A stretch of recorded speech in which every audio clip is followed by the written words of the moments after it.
So here I go on the continuation of dices and what they do. But it says right here stats, stages, and threat scaling. But before I continue, please like, subscribe, and comment. I'm not here to fish you out into supporting something. This is purely experimental, and if it gets popular enough, then I believe it will be an amazing project that would come true and perhaps shape tabletop itself, even if it gets out. But anyways, t- um, uh, on the continuation. Sorry, my throat. Instead of endless stat bloat, stage increases. Oh yeah, this is about stage scale and evolution. So these are modifiers for cards and enemy cards, but cards are much more supportive. If you know the monster, then you don't need the card for it. Cards will in this game, in this tabletop game, are much more supportive for DM, but also it helps players play much more with and without DMs. For a good reason, for whenever someone doesn't have a DM, they could allow for cards to signify something random. And if they have experience themselves but want to play as a player, they could probably just play as a player. Or at least that's my plan. But focusing on just the traditional is what I am focused on right now. But basically, stages increase HP, defense, and damage. Stats of those like threats increase abilities, pressure, and consequences. Basically, these two just increase things.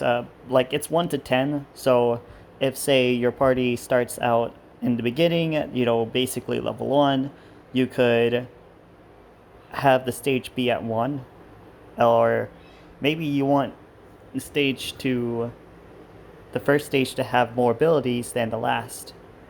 And all it is just simple limits and ideas and improvisations. So that would definitely be helpful for improvisation. And improvisation, by the way, isn't going to be just a defensive net to keep you a from going off road or off railing and story. It's also going to be something to advance too. So it is basically designed to fall back on, but also to help you press forward storytelling wise. In case if say like you don't want to have to create an entire map of something, and if the characters decide, hey, I want to go and do this, and it takes you to a different place that you're not really mapped, so you have to like improv something, and cards will just help DMs do that. This allows for escalation without losing clarity. Card layout choice stats on the image. So also abilities below the image. So that's basically what card layout choice is. Now I may do something special for cards and layout and abilities, because the traditional, like say Yu-Gi-Oh cards and stuff, will probably not be fit for this kind of design. So if you have any directions like at all, please go ahead and comment about it.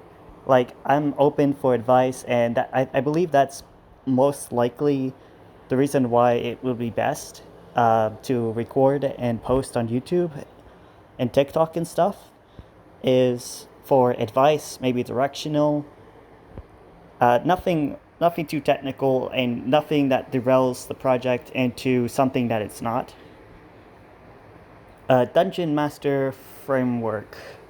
Yeah, by the way, I don't know what evolution is going to help out with. but I believe that it would be a tremendous buffer is what it's going to be, possibly. But anyways, Dungeon Master Framework.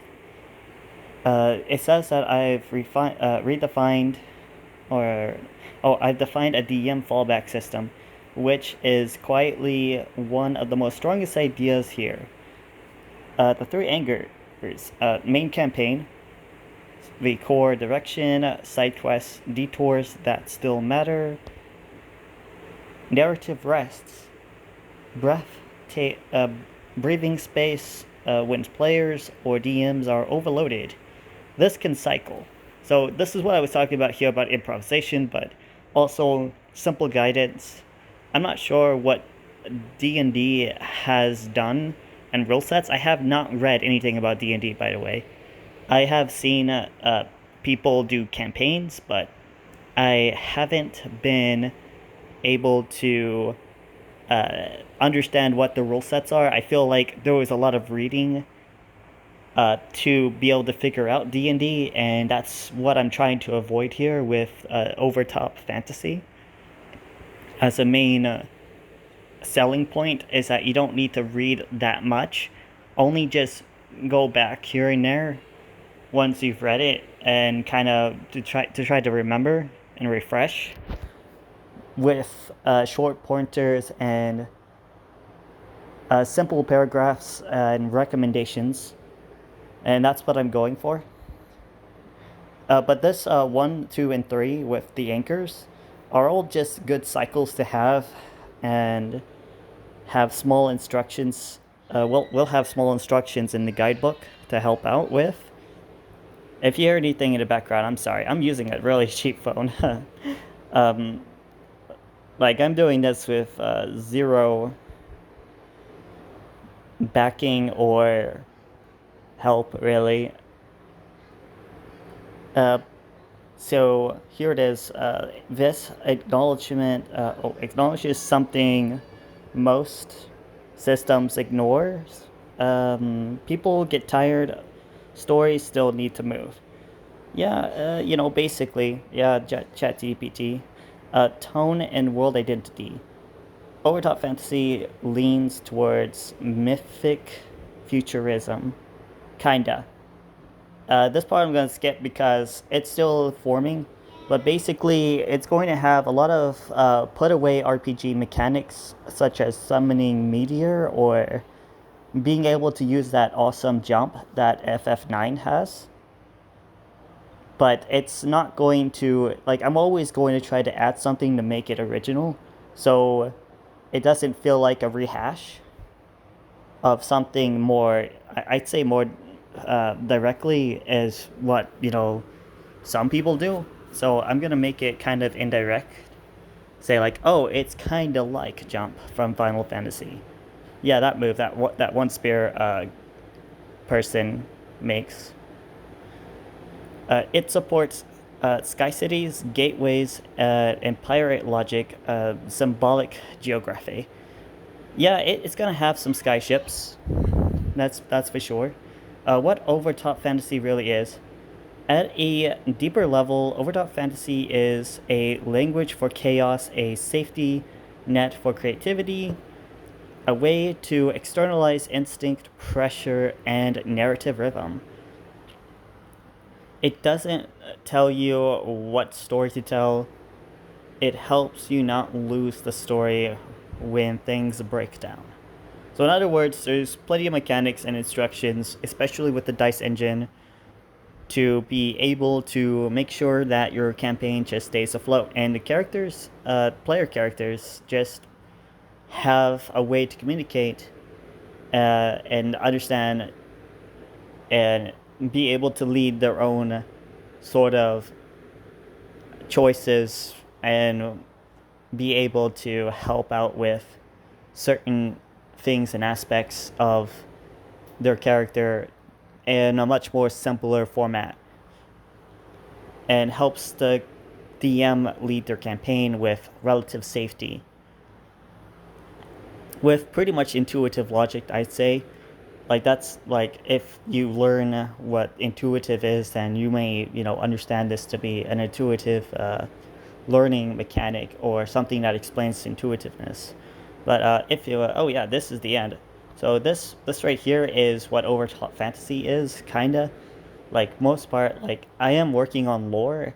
Like I've got high thrills to share with you, and basically, sea creatures that like a race of sea people that can transform or something.